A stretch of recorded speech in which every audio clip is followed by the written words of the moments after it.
Okay, so today we have one of our own, Dr. Sándor Kovács, who has appointments in medicine, physiology, and physics, and biomedical engineering. I met Sándor for the first time in Winston, New Zealand, the South Island of New Zealand. That's where we first met. That was long before I even was dreaming about New Zealand. We met there, then we met when I came here to visit for the first time. Sándor received his, he has a Ph.D. in physics, and as everybody here knows, one's a physicist, always a physicist. And then he received his M.D., and that was from an unknown institution called CBAC. We can tell you some anecdotes about Richard. And then he did his Ph.D. at the University of Florida. PhD at the University of Miami. And Sándor really combines clinical practice with basic research and quantitative research on the performance and mechanics of the heart. And he established a laboratory that his vision is to do that, to bring together in many ways, similar to what we try to do here for the electrophysiology of the heart, to try and combine physics and biophysics with clinical work, with clinical measurements, and learning about the mechanics of the heart and the heart. So we're here today to try to convince us that the heart must work in order to fit. Thank you very much. And I know there are some students here, so I have modified my usual presentation format slightly. Usually I stick only to science and no religion, no politics, none of that stuff. But the circumstances now are such that a little bit of philosophy is appropriate. So we start with the philosophy, which is what's the difference between seeing and observing. And here's the exchange between Sherlock Holmes and Dr. Watson. And you can read it for yourself, and you can see the point that I'm going to try to make.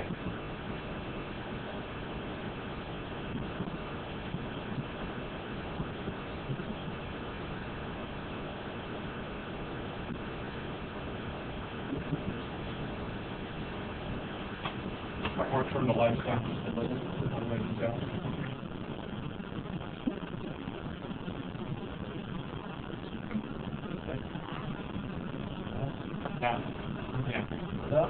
More.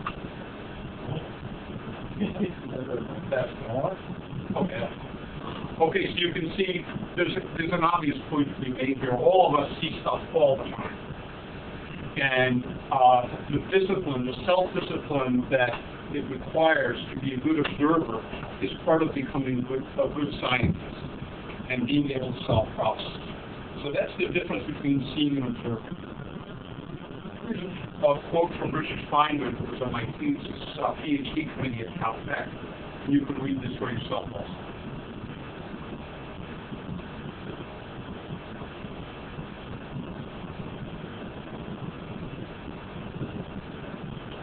So I need to explain to you that when I went to medical school, I had a tremendous amount of difficulty with this.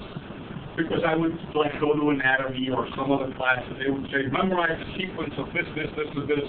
And I could memorize it, but I didn't understand how anything worked. And so I kept going back and saying, okay, so I learned all the branches of the such and such nerve, and all the pieces of the such and such muscle, and all the insertions and stuff. But what does he do? He said, no. You have to know what he does. You just have to know the name.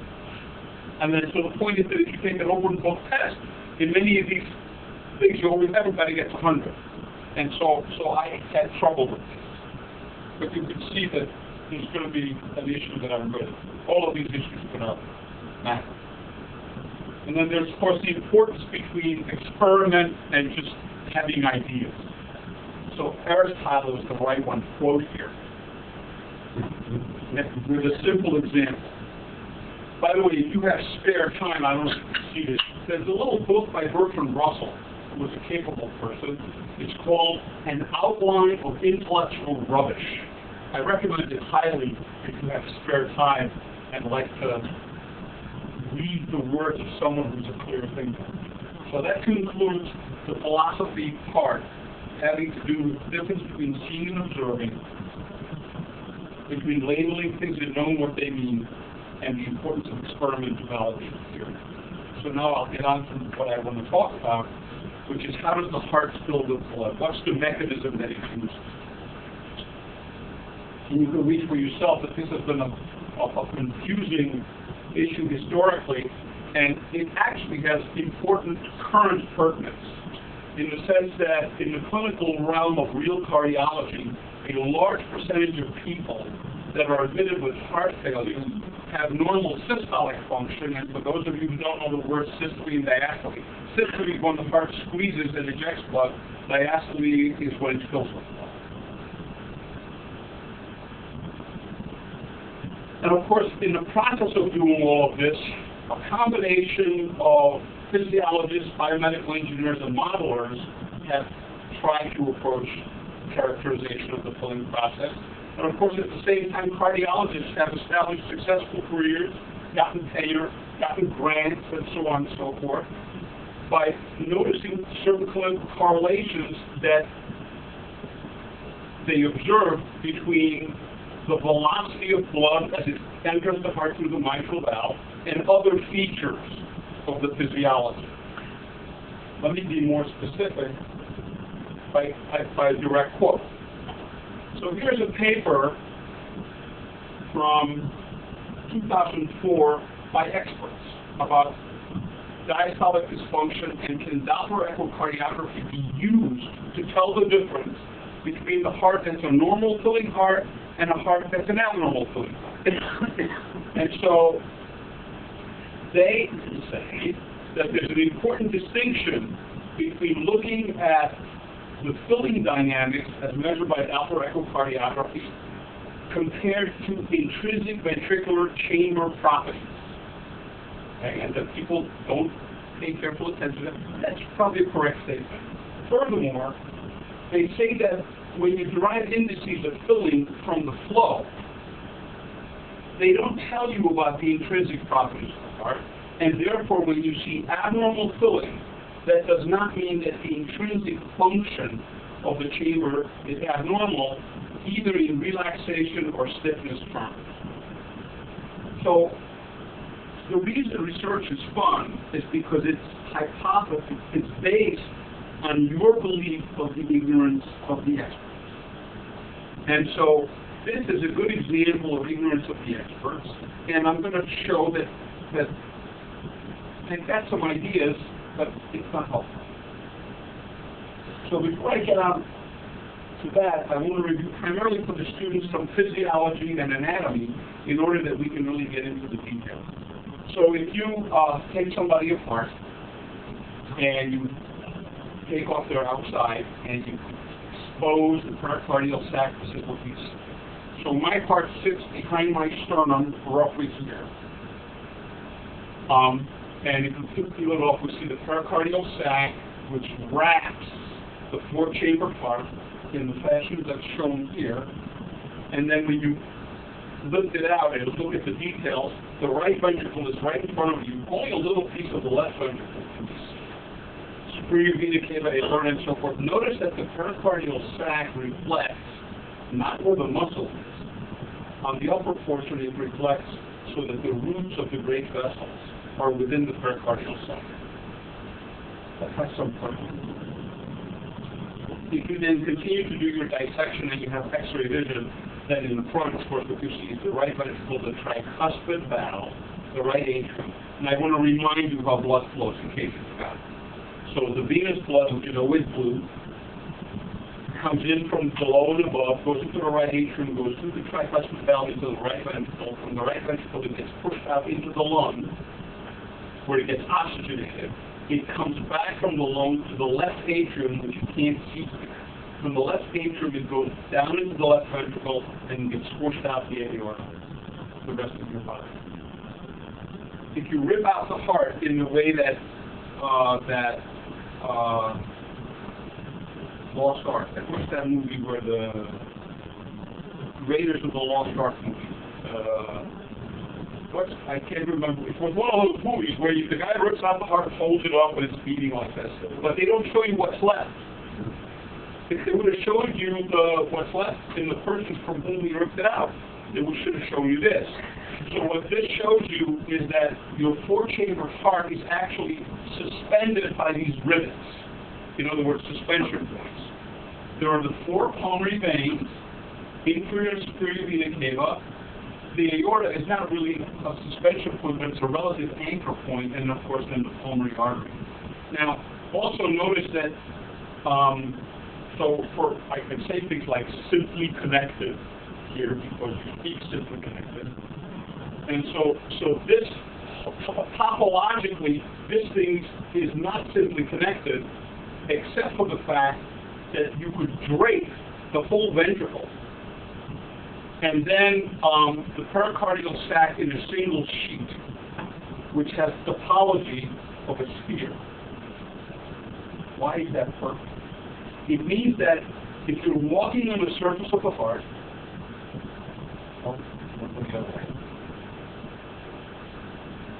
here, if you start, you're an ant, and you start walking on the surface of the heart, here, it's called the epicardial surface. You walk around, you go up here, you hit the pericardial sac, you turn around, and now you're walking on the ceiling. Okay? So what I'm trying to tell you, that the surface of the ventricle and the surface of the pericardial sac on the inside, it's the same surface.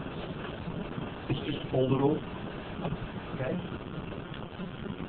And, of course, the functional role of all of this is that when the heart beats, and you'll see it in a second, when the heart beats, the pericardial sac provides like a frictionless bearing in which the thing can wiggle and move so you don't feel it. Now this happens to be a ventricular exam that I did in the hospital, and it's intended to show you have to pay attention and listen to what I tell you so you understand what you're looking for. First of all, you'll notice that there's a long, quiet pause of about a second, actually a little more than 1 second, in which the heart just sits there. And that's the reason for that pause is because just before it, there's a premature ventricular contraction. And so let me walk you through it, right? So first it squeezes, then there's a second tap of pause, and just at the end of the pause you'll see an atrial kick, and then a squeeze. You'll see unopacified blood come from the atrium, it gets you about here as a white crescent, and then the ventricle fires. That's the atrial contribution to ventricular filling. I should point out to you that during the time that the heart is standing still, the aorta, which has been inflated by the previous systole, is still draining blood through your body, so circulation continues even though the heart has stopped pumping. And so you don't faint just because the heart stands still for a second. Now here we come to a more interesting display of the same phenomenon using cardiac MRI, in what you're now seeing is a four-chamber slice, in which the imaging plane is like this, and you see the four chambers. You see the left ventricle, the left atrium, the right ventricle, the right atrium. The aortic outflow tract is out of the plane of this view. That's how it's specifically oriented. And so here's a chance for me to demonstrate the difference between seeing and observing conceptually. In clinical cardiology or in radiology, if you review this kind of a study with the clinical cardiology fellows, what you see is, oh, that's a normal heart. How do you know it's normal? Well, it looks normal. What do you mean? Well, all the walls are moving, and everything looks like about it's the right size, and I see the valve leaflets here, and they open and close. If you look carefully, you can see the mitral and tricuspid. The atrium doesn't seem to have a hole in it. The ventricle doesn't have a hole, stuff like that. Okay? So it's descriptively normal.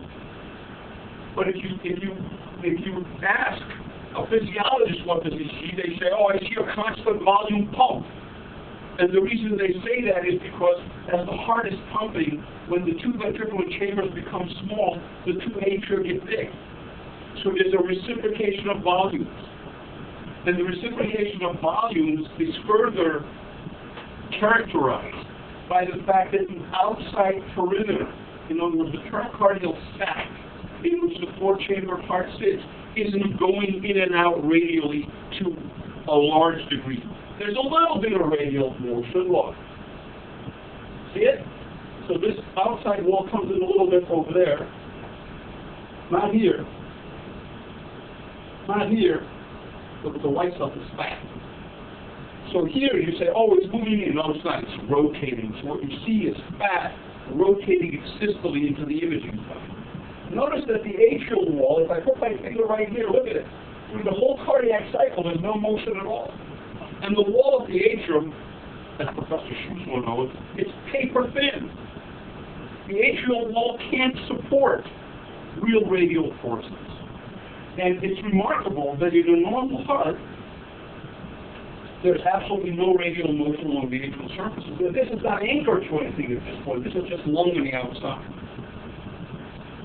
So the difference between seeing and observing, just reciprocating volumes versus a constant volume pump. And if you now do physiology, in the sense of writing down the relationships for a constant volume pump, you can discover new things, which I'm not going to talk about.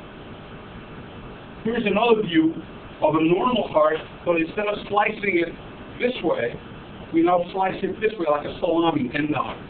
And so once again you can see, here's the ventricle, the white stuff is blood, the dark stuff is the wall, here's the right ventricular apex and outflow tract, and you can see, for example, that the interventricular septum does not move in and out. The endocardial surface in systole obviously moves in and out because you eject, but the epicardial surface moves only slightly. In fact, it describes a kind of oppressive here as it moves in and out. And by evaluating those properties, you can, again, discover new relationships. Here's a sequence in which we slice the heart now from apex to base, just like a salami. Up, up, up, up, up, up. And at each slice, you get to see one cardiac cycle, one systole and one diastole. So you can get a geometric sense of how things move. The apex is where it's the thickest wall, because you're slicing it almost end on, like the end of a loaf of bread. And then it thins out. But again, the purpose of this sequence is to show you how much radial epicardial motion there is, or in fact, there isn't. If you go to medical school, you have to take physiology. When you take physiology, they ask questions on tests. They ask you questions on the boards. Then they give you a medical degree. And this is the way these things are taught in classical physiology about the cardiac cycle. Left ventricular pressure goes up and down, left ventricular volume, you eject, fill, fill, eject, fill, and so forth. Here's the electrocardiogram, there are heart sounds, and systole is the contraction phase, diastole is the filling phase. If you look at this in more detail, let's say in a dog, which is what Mike and I did some years ago, and you carefully measure the atrial pressure and the ventricular. The ventricular pressure is the first dip. The atrial pressure is the second dip. Then they join each other, and the dog is breathing, so that's why this pressure tracing isn't absolutely flat. But it's, then there's an atrial kick when the atrial pressure rises higher than ventricular, and then again that drives it flow. Up here on this axis is transmitral flow as seen on an echo machine. So the flow accelerates and decelerates, and nothing happens, and then this flow again. Nice and bright, or nice slow heart rate. Here's the electrocardiogram, the P wave and the QRS, and the T wave. The point that's being made here is that during filling, when the mitral valve opens, the ventricular pressure is lower than the atrial pressure. Then it reverses sign as the fluid decelerates. And so I want to recall from that first paper that said that when you look at the filling pattern here, you can't reliably deduce what's going on inside the chamber, or at least it's proper. And it's not quite the correct statement. going back to looking at how the chamber fills, I just want to emphasize to you the ventricle fills in two phases. So normally just go squeeze, fill, squeeze, fill, squeeze, fill. If you're in atrial fibrillation, it just empties and fills in an irregular pattern. And again, it's just a reminder that the four-chamber heart is a constant volume pump, and its contour doesn't change very much. Because this is a CBAC seminar, I am obligated, contractually, to talk about electricity. So the electricity of contraction, expansion contraction coupling, depending on where you look, what kind of cell type you look at, whether you look at a sinoatrial node cell or a ventricular cell, they look differently, and different currents are required to be activated in order to inscribe this voltage pattern. And what's associated with this voltage pattern is a very interesting and complicated biology having to do with calcium coming through the membrane. The calcium that enters the sarcoplasmic reticulum by a variety of pathways, both from intracellular and extracellular. This is a giant capacitor. The capacitor then discharges calcium everywhere in the cell. So don't think of this as just being in one place in the myocyte. It's all over the place. And there's a giant increase in calcium concentration. That calcium concentration increase then results in the contractile apparatus changing its configuration and causing the molecular motors, which are what cells are, to contract. And then, of course, you've got to undo the whole thing. And you have to undo the whole thing by taking out the calcium, shoving it back into this thing, and allowing the contractile machinery, which cause contraction, to relax. So in order for you to have diastole, you first have to have systole, where the calcium concentration in the cell increases from milli to micro, so a factor of 10,000 on timescales of milliseconds. So you get a cramp. That's what systole is. It's a cramp.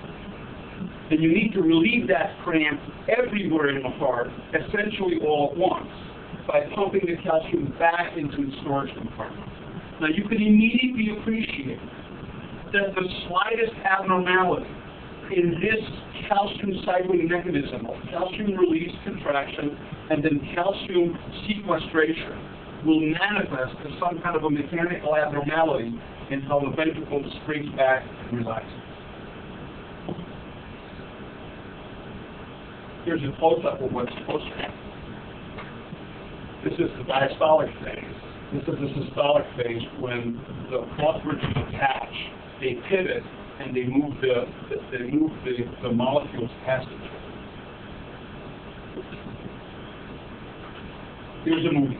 Now watch this movie. It's from University of Illinois, Chicago. John Solero said it. These are the things that happen for you to have one head activate and do external work and do contraction. Here comes calcium. Just came in. You change the configuration here, there, and everything connects. And then you go boing. So that's the ratchet that moves one past the other. All of these things have to happen on timescales of milliseconds, coordinated more than 10 to the 9th times as you're sitting here now in your heart, for every heartbeat inside the sarcoplasm. You can also appreciate that the process of letting go any of these variations will immediately have a resultant effect of not allowing the heart to fully relax. So by summarizing all of this, what do I want to say? I want to say that in mitral valve opening, when the ventricle decreases its pressure, like this, and increases its volume, the PVD, which is a stiffness index, is actually negative. And that's the mechanical suction. You go back.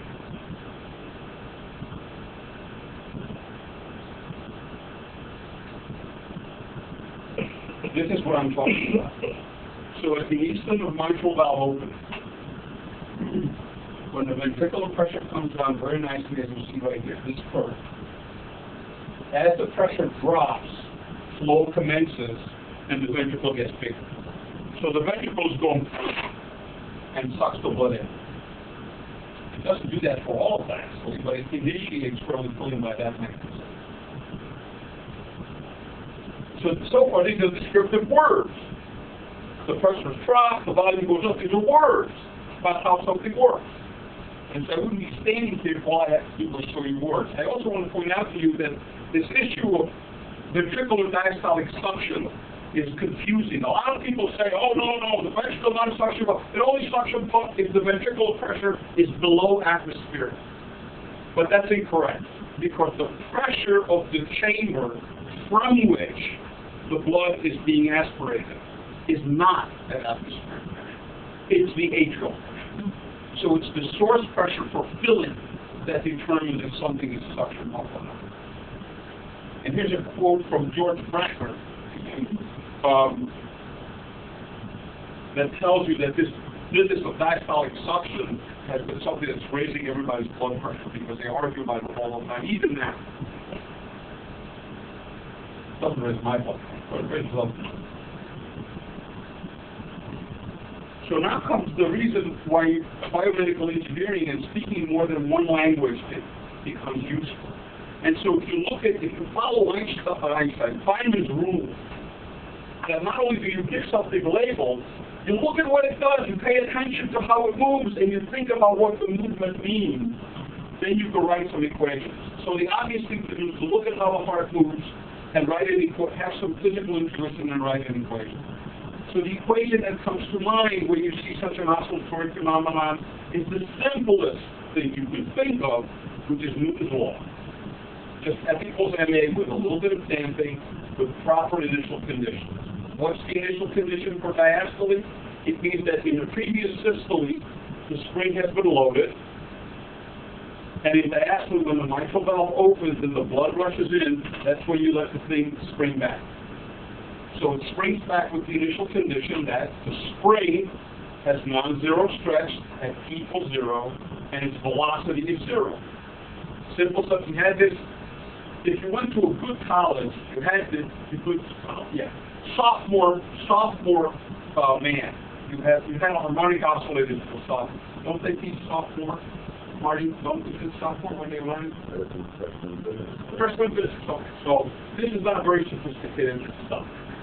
But look what it says. It says that if your physical intuition is right, this primitive algorithm should work.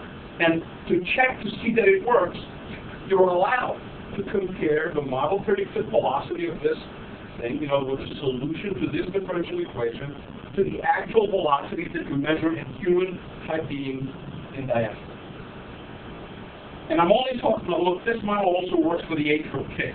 I'm not going to distract you from the atrial kick right now. I'm only going to talk about the first part when the ventricle goes and sucks the stuff in.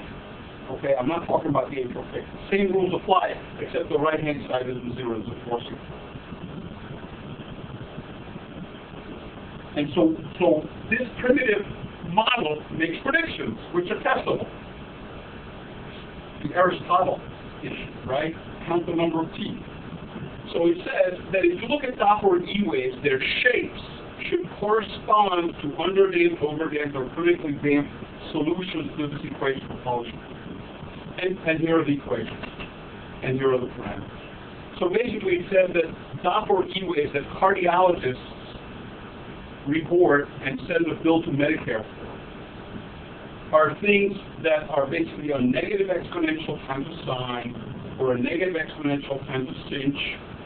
And for those of you who are mathematically inclined, you can see that either the sinh or the sine is replaced by x for the critically damped solution. And those things look like this. So the model says that when you look at an E wave, it follows either underdamped, critically damped, or overdamped solutions. And of course, here you see that the thing oscillates and damps out, whereas in the heart, with an echo machine, all you get is an E wave. You don't see the thing go back and forth. That's because the mitral valves are rectified. So the blood can come in, but it doesn't go back. It's normal. That's just surprising. Of course, it also means that if you happen to look at something else, some other motion of the heart which is not rectified, then you should see oscillations. And without keeping you in suspense, the answer is you see exactly that kind of behavior when you look at the tissue during early rapid filling on a Doppler echo machine, not the blood, the meat. It turns out that the ventricle goes, and the mitral annulus goes, and it oscillates once, sometimes twice, sometimes none, depending on how elastic it is and how much stuff is stored in it. You can read about it. So here's how the echo machine works. The echo machine was on a chest, import blood flow to the mitral. That's by convention. That's what you do.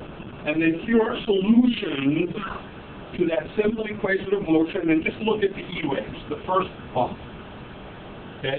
So this is highly underdamped. This is overdamped. Right? When the ventricle just goes, it's the pop.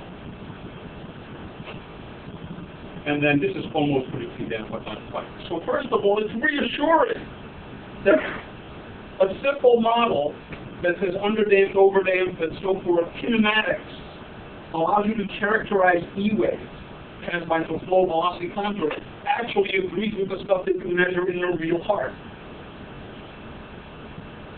But there's more.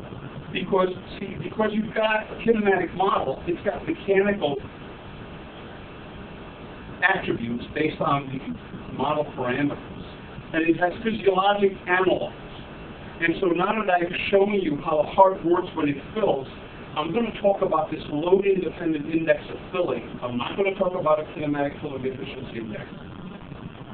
But it relies, I have to give you this as some background so you'll have an understanding of why it's reasonable that a load-independent index of filling can be computed based on these harmonic oscillator parameters that model the contour of the E wave.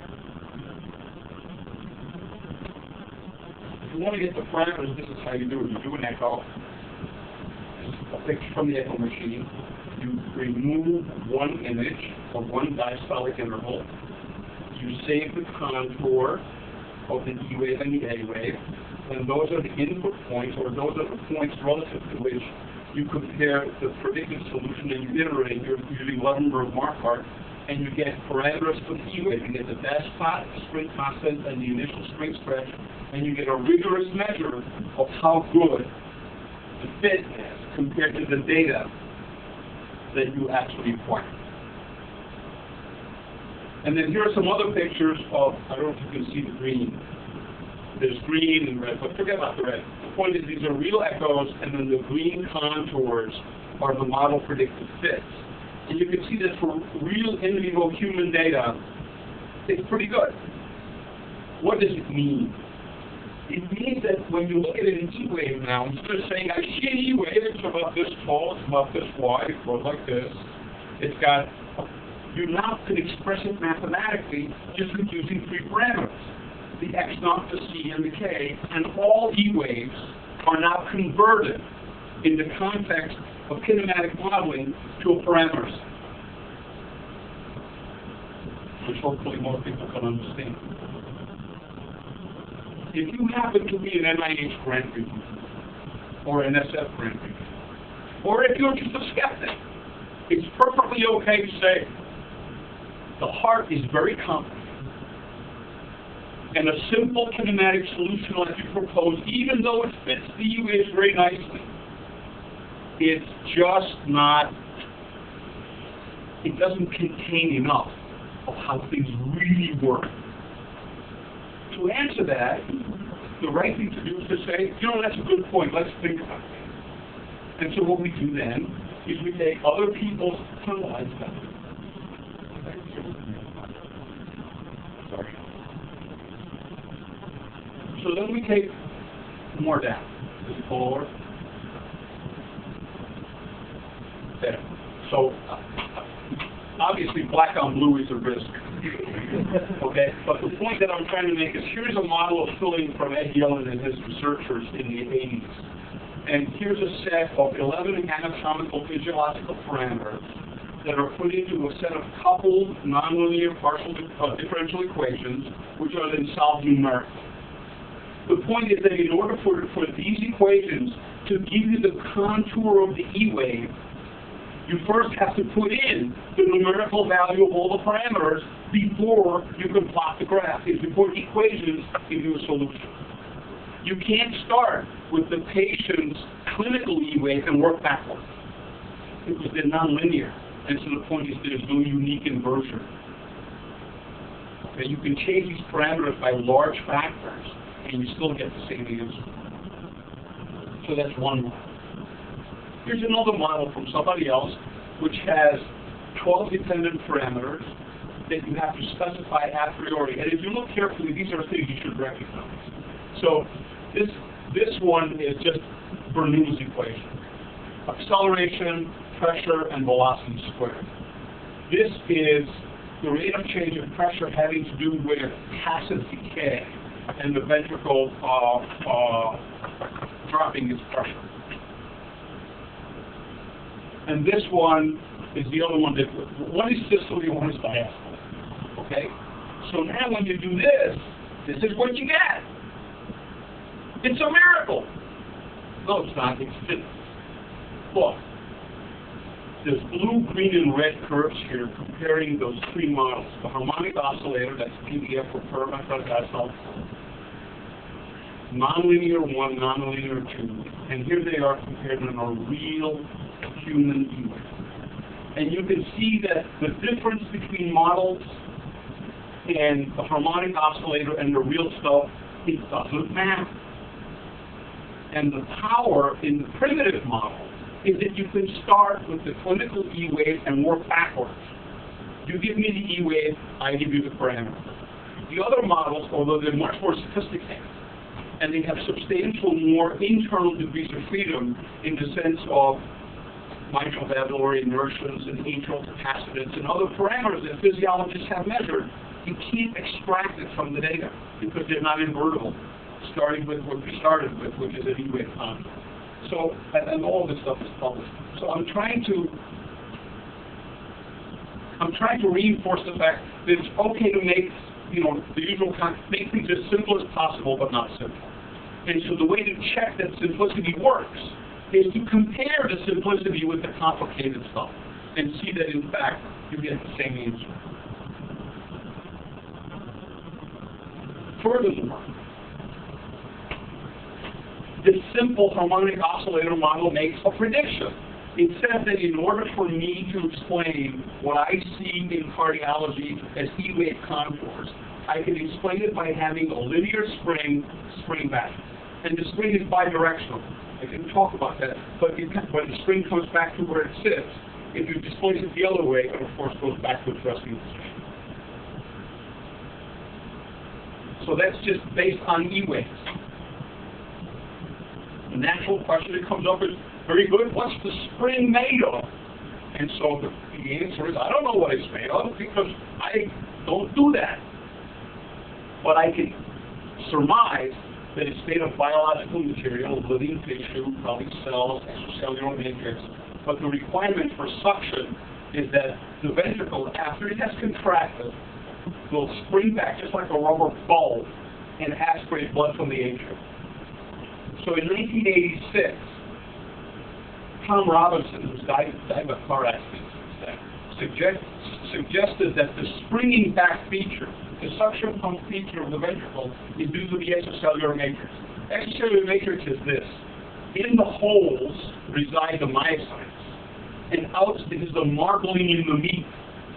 It's the stuff between the cells. So if you dissolve the muscle cells, this is what's left. It's like a sponge. And you can, in your mind's eye, easily surmise that when the ventricle goes into systole and deforms the sponge, when the cells let go, the sponge springs back. So there's no question that the extracellular matrix can serve or function like a spring.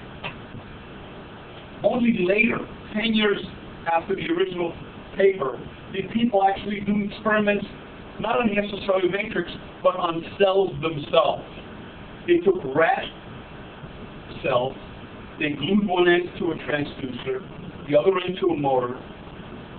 They gave it a cramp by bathing it in rigor solution. Then they changed the solution to a relaxing solution in which calcium goes the other way. And they watched to see if once the cells were made to contract, when you get them to relax, do they push against it?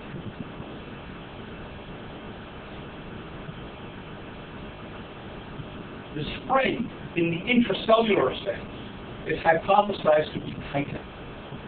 Chitin is this single protein that goes the length of the entire sarcomere, which has different components and different isoforms depending on where you look.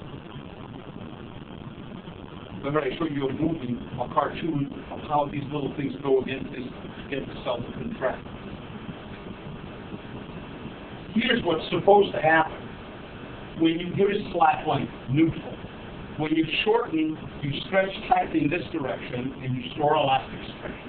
And when you stretch it the other way, then you shorten tight in the opposite direction. So think of it as rubber bands between my fingernails. And when I stretch this way, the rubber band stretches and pulls me back. Or if I stretch this way, it pulls me back. So tighten is supposed to have that property. And lo and behold, this is the force length rule that titin obeys in real cells, and the working range of myocytes is from about here to about there, this lower end. You can, of course, pull on it until you break, just like anything else. And so the answer is that titin behaves exactly as a bidirectional spring at the intracellular microscopic level. And this is part of the reason that I gave the talk this title, which is that it was possible. It was not my intent to predict anything about titin. I've never even heard of titin. I don't know. All I knew is that in order to explain E-wave contours, it looks like a linear bidirectional spring worked pretty good, pretty well. And so it turns out that subsequently people do experiments and they actually find that that prediction is accurate. So now, with all this background, I'm going to take the next few minutes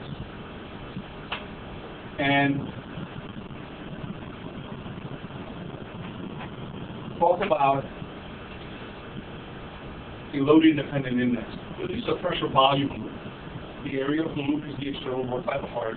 And as I mentioned to you, first there's the suction phase and a little pause, the atrial peak, and you go around the loop.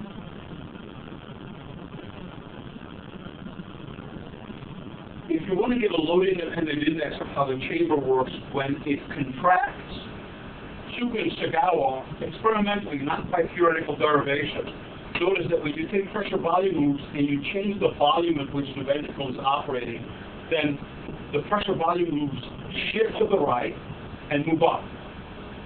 And they notice that the tangent to at the upper left, at least within reasonable ranges of load, is a straight line. In a better name, it's called the maximum elastin, and it's a load-independent index of contractility. Why? Because when they gave the dog cart caffeine or epinephrine, then the slope of this line became steeper. And when they gave a beta blocker, then it became less steep. So contractility is the obvious thing in your mind, which is the only with which the ventricle squeezes in system. But they had no analogous suggestion for diastole. And so that remained an unsolved problem until recently. Because we have this kinematic model, we made a guess and figured that we could derive a load-independent index by thinking about what the model means and how it works.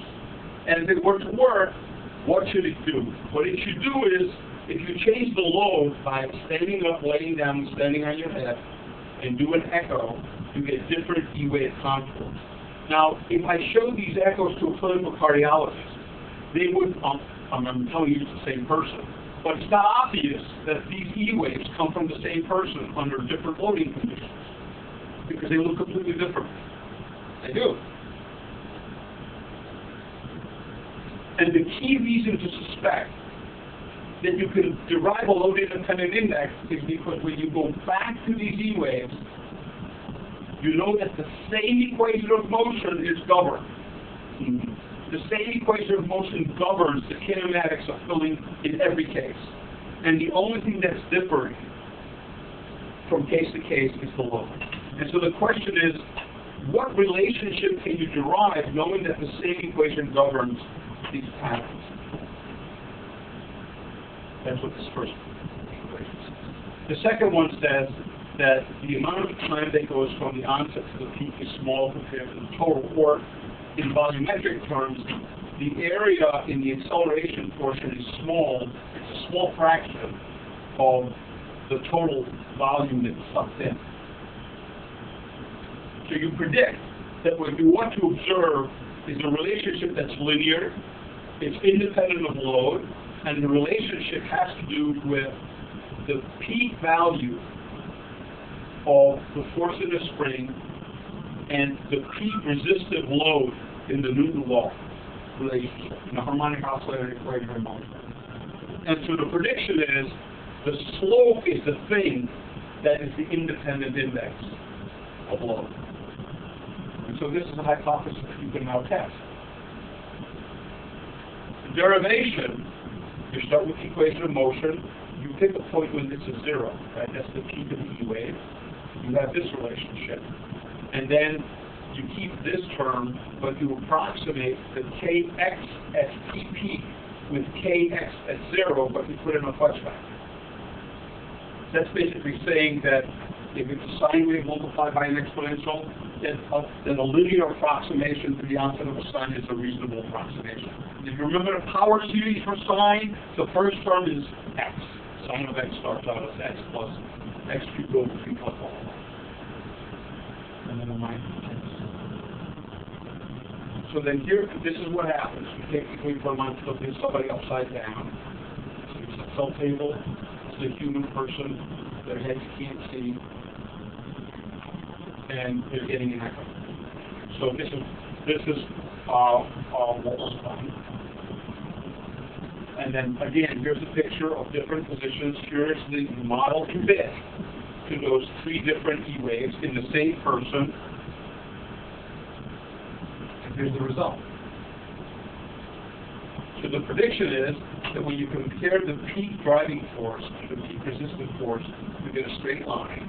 Here's head-up supine and head-down positions, and you get a very nice linear relationship with a pretty high R-squared. This is in real people, in real hearts, with a real echo machine in the real world. I think this is everybody, all combined.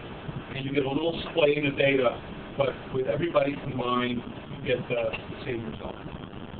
So indeed, it appears that it's possible to derive a load-independent index of filling by using the simple harmonic oscillator paradigm for how things work.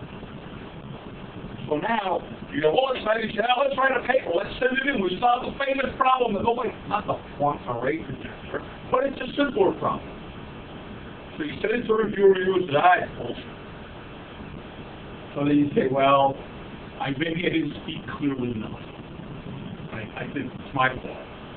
Or the review could say something like, well, okay, so it works in graduate students who lay flat and stand up and stand on their head. But how do I know that it works in somebody whose heart has something wrong with it? So then you bang your head against the wall and say, these people aren't saying anything. The point is that the equation of motion governs the heart, whether it's normal or abnormal. Then the things that will differentiate one person from another is the parameters, not the equation. So you go back, you go with nice reviewers, and you do what they ask.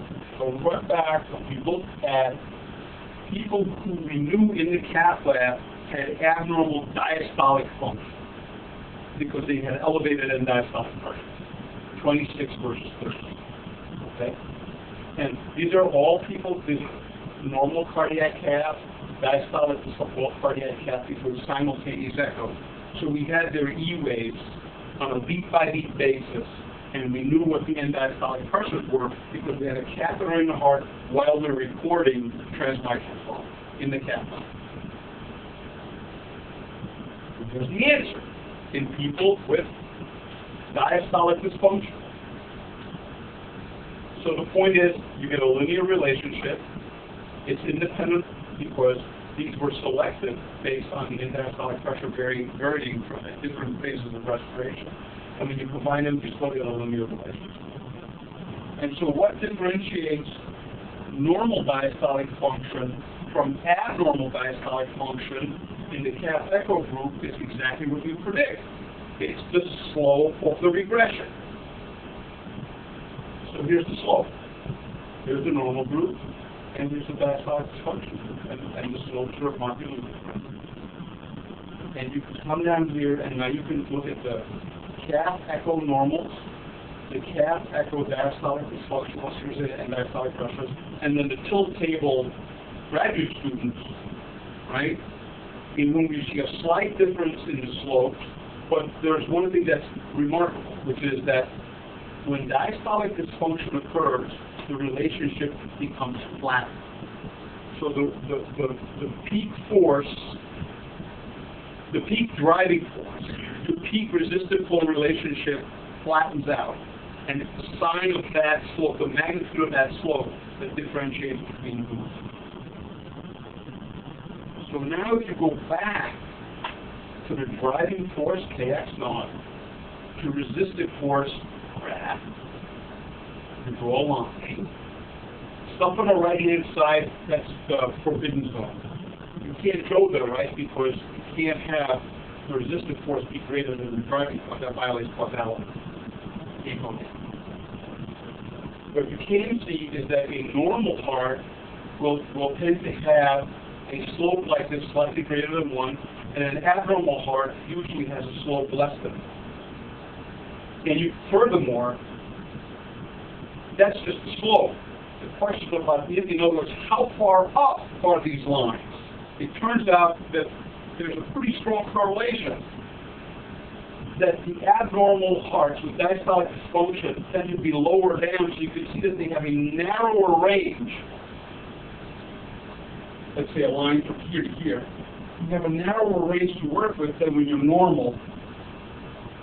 And so that the statement is that a less than 1 slope is the abnormal one, and the greater than 1 slope is the normal. And indeed, that's what we find. So here is what you conclude from this, so that you can derive a load-independent index. You can validate it in people, normal volunteers, and people with diastolic dysfunction. It's defined by the slope of the maximum driving force, viscous force inertia, and the lower slopes and higher intercept are associated with dysfunction. So what's the take-home? There's the philosophical one that I started with, right? There's a difference between seeing and observing. Just because you know the name of something doesn't mean you know anything, and you know the name. If you have a theory, that's a good thing to have, but it's only viable if independent experiment corroborates. And I added one more, which is that predicting something is far more interesting than just correlating things with whatever you can find. In general, by the way, when we fit these E waves with these curves, people say, oh, it's just curve fitting. Well, yeah, it is curve fitting because you're fitting the solution to a differential equation to a data set.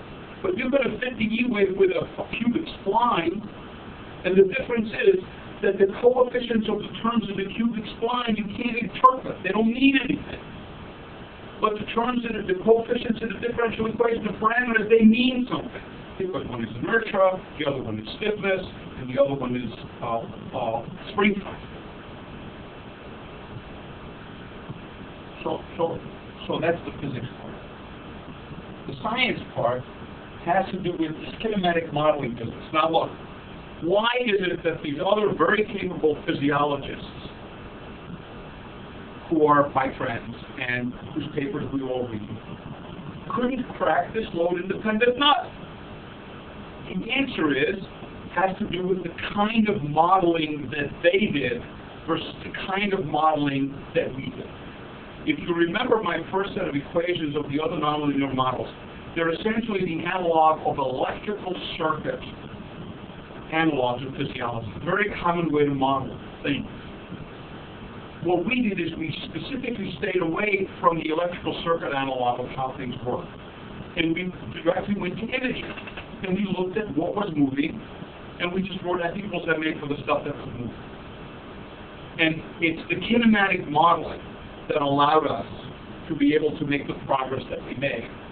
And so it allowed us to solve the diastolic suction problem in the sense of moving from a descriptive terminology like to a numerical terminology that's rigorous. It solved the load-independent index problem, which I just illustrated. And there are a whole host of other problems which I don't have time to talk about. But if you go to our website, you can read about this. They're all published.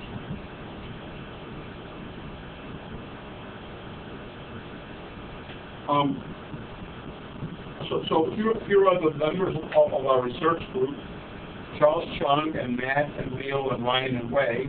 So Charles is a physics graduate student. Matt is a BME graduate student. Leo is an MD Ph.D. student who's getting his Ph.D. in physics. Ryan and Wei are also in physics. And Peggy, of course, is the person who helps us acquire the data and everyone teaches us how to do that. And here's our website. That if you have time, just go there, and you'll see all these papers published in a reasonably readable format. So one from the top.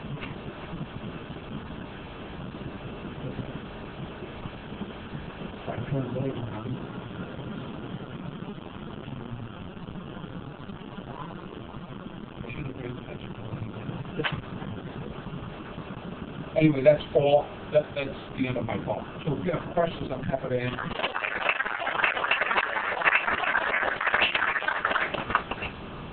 Questions? Yoram Moody had to leave because he had to go to dinner. They're recruiting someone that they're trying to hypnotize to take a job here. And so that's what he's got. If you may relate those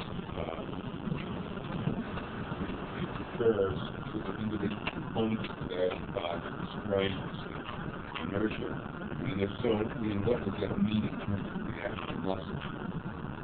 Muscle versus disease. So because the model is kinematic, it'll tell you what sort of the lumped behavior of the whole chamber is, as far as it's communicated in the sense of transmitral flow. So the first thing I'm going to say is that if the ventricle goes, but let's say a little piece of it doesn't go, it just sits there. To the extent that local abnormality alters the E wave, okay? We can see that there's a change in the E wave, but I can't tell you if it was the inferior wall or the lateral wall, because all I have is a lumped parameter resultant of the total global feature. We can tell you, in the sense of the dash plot, if the muscle is abnormal, to the extent that the muscle abnormality alters the E wave contour compared to normal. And the best way to make that diagnosis is for everybody to be their own control. So let me take one more second to be more specific. If you happen to have heart trouble and your cardiologist uses a set of medicines on you today, then the right way for us to implement this is to do an echo on you today, compute the load-independent index, the slope, and then have you come back in 3 months or 6 months. Compute the load-independent index again and see if things got better or worse. Now, if your cardiologist just gives you a diuretic and basically decreased your blood volume, then presumably all that's happened is the load that your heart is using or is facing with each filling has decreased. The load-independent index shouldn't change within some physiological level. On the other hand, if the cardiologist gives you the wrong medicine and is destroying your heart, then presumably we would see the slope go from this to this. Vice versa, if you happen to have a heart that's abnormal, and they give you the kind of medicine that's actually helping your heart to remodel beneficial, then we would expect the load-independent index to improve. So as long as everybody acts in their own control, this kind of combination of modeling and physiology and echo can provide a handle for us of a therapeutic target that we can monitor to see if things got better or worse in the sense of intrinsic capability rather than just the load got better. Okay? Thank you very much. Oh, wait, there's another question.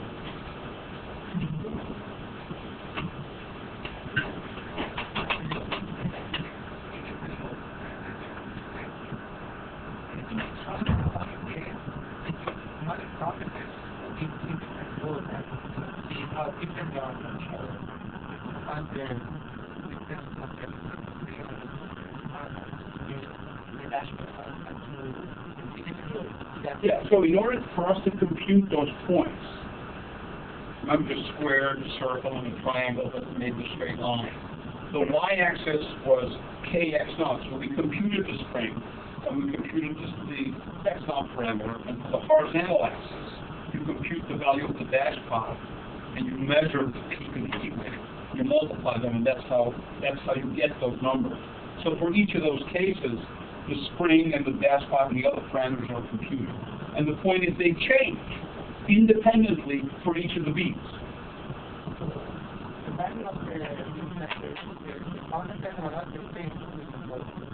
Correct. So it's not the individual parameter that's conserved here. It's not the K that's the same for every beat. It's not the C that's the same for every beat. It's the ratio of the peak driving force to the peak viscosity relation that's concerned. So that's why you see people had trouble approaching this problem conceptually, because they were looking exactly for that, which is what individual feature of an E wave do I find that's conserved from beat to beat. Now, we know that in each of these cases, as the tilt table is it's the same heart in the same person. So presumably, certain features of the filling property of that chamber are conserved. And that's what the modeling was intended to extract from the table. Thanks. Okay, we're done.